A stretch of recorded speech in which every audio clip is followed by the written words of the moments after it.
Vamos a conversar a esta hora con Jean-Marcel Chery, él es del movimiento Radix y también candidato por la libre postulación para diputado en el área de San Miguelito. Buenos días, Jean-Marcel, bienvenido.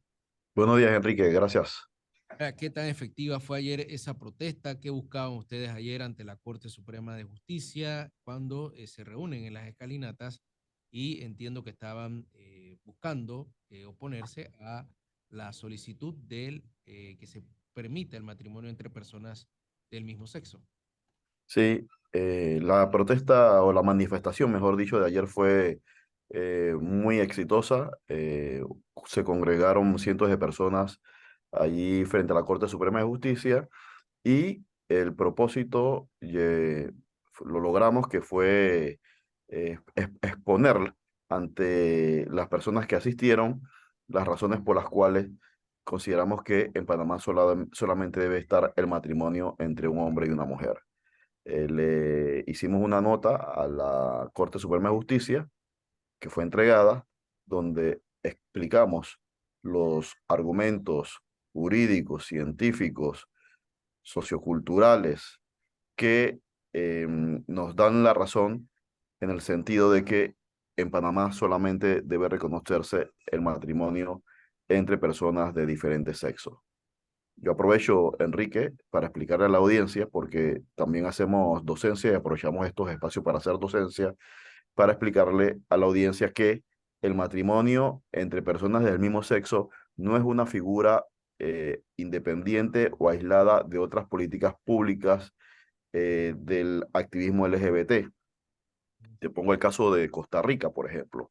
En Costa Rica, en el año 2020 se aprobó el matrimonio entre homosexuales y 48 meses después se aprobó la primera adopción de un niño por parte de parejas homosexuales. ¿Por qué? Porque estas son medidas o leyes o decisiones de autoridades que son consecuencia del matrimonio entre homosexuales. El matrimonio entre homosexuales es la puerta de una serie de políticas públicas, de leyes que le siguen. Ese, y es importante decirlo porque parte de la narrativa del activismo LGBT es preguntar, por ejemplo, ¿y a ti en qué te afecta que dos personas se unan en matrimonio si Esa era esa es la la vida pregunta. de ellos? Como Claro. si no tuviera ningún efecto sobre el resto de la población.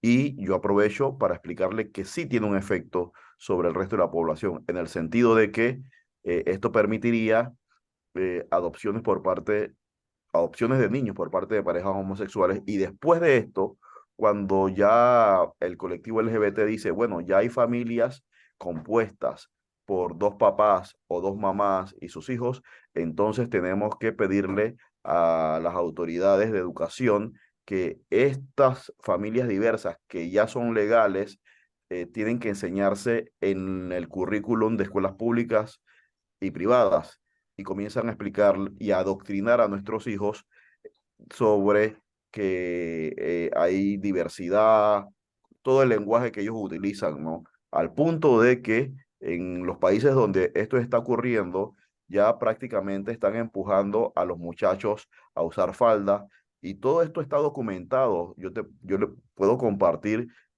documentos y videos en donde, por ejemplo, la Secretaría de Educación de México estableció que los niños pueden usar faldas y las niñas pueden usar pantalones. ¿Y cuándo viene esto?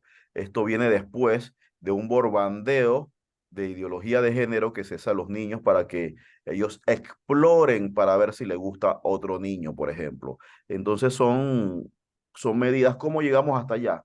Sí. Se preguntan esos países. ¿Cómo nosotros llegamos hasta allá? Hasta aquí, hasta esta situación en donde se adoctrina a los niños. Todo comenzó aprobando el matrimonio entre personas del mismo sexo. Entonces, es importante que la población sepa esto. O sea, ¿creen ustedes entonces que este sería el primer paso para una apertura, digamos, descontrolada? Exacto, mira, ya la agenda de políticas públicas del colectivo LGBT comenzó, y el matrimonio entre personas del mismo sexo es pieza fundamental para comenzar a implementar una serie de políticas públicas plagadas de ideología de género.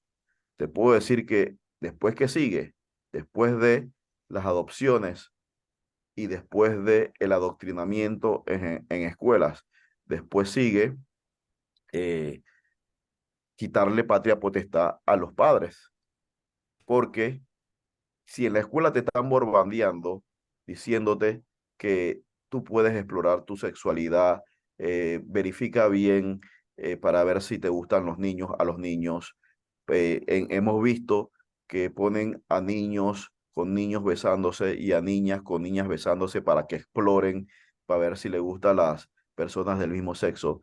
Después que viene ese borbandeo, viene otra ley para reducir la patria potestad o eliminar la patria potestad de los padres, porque ¿quién puede contrarrestar, digamos, el adoctrinamiento que ocurre en otros países sobre los niños para empujarlo hacia explorar su potencial homosexualidad? Los Y, padres. Y como los padres son una barrera para que esto se dé, entonces tenemos que, ellos dicen, tenemos que quitarle patria potestad a los padres. Y esto no es una teoría de la conspiración, Enrique. Y te lo voy a explicar por qué. Porque en Canadá ya se han dado casos en donde, por ejemplo, una muchacha dijo, yo quiero ser hombre y comenzó un proceso de hormonización para convertirse en hombre. Y el papá la retiró de ese proceso de hormonización y le pusieron una sanción de 6 meses de cárcel al papá. ¿Por qué? Porque se aprobó la ley que quita la patria potestad. Es decir, que le da libre autonomía al niño de decidir sobre su sexualidad. Cuando nosotros nos metemos a ver el tema de la educación sexual, no es que nosotros no queremos que los muchachos no aprendan sobre biología, sobre las consecuencias de tener sexo, sobre la posibilidad de contagiarse con una enfermedad de transmisión sexual. Es importante que los muchachos sepan esto y se eduquen sobre esto.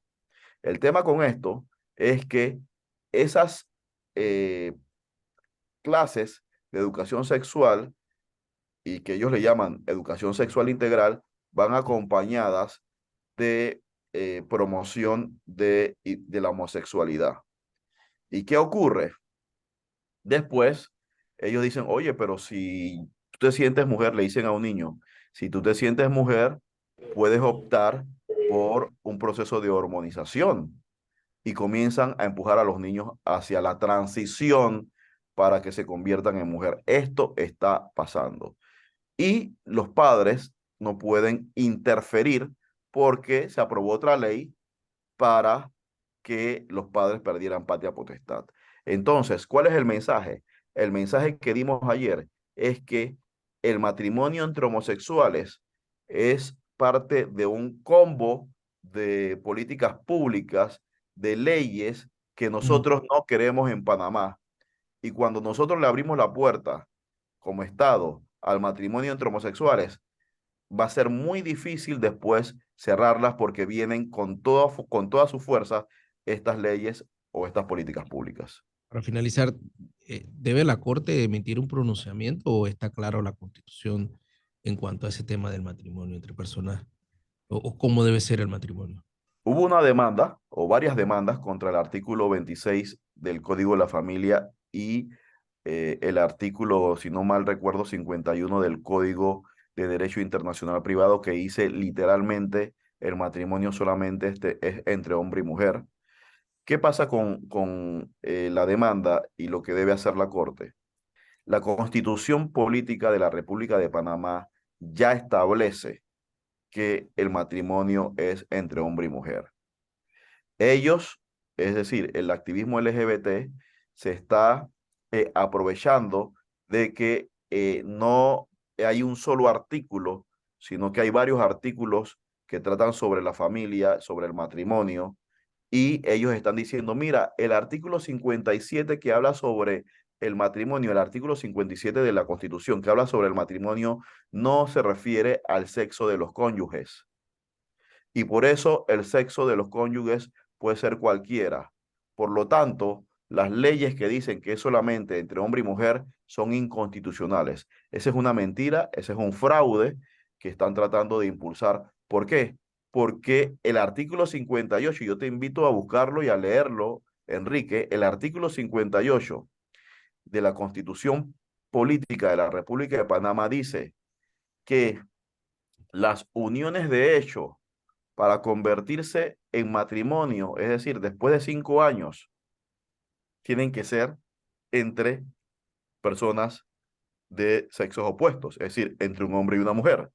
Si el, si el artículo 58 de la Constitución Política te dice que las uniones de hecho, para que tengan los mismos efectos jurídicos que el matrimonio civil, tienen que ser entre hombre y mujer, te está diciendo que solamente la Constitución establece que en Panamá el matrimonio es entre hombre y mujer. Entonces, querer interpretar o querer forzar que los magistrados fallen que el matrimonio en Panamá, según la Constitución, puede ser abierto, es ignorar el artículo 58 de la Constitución Política.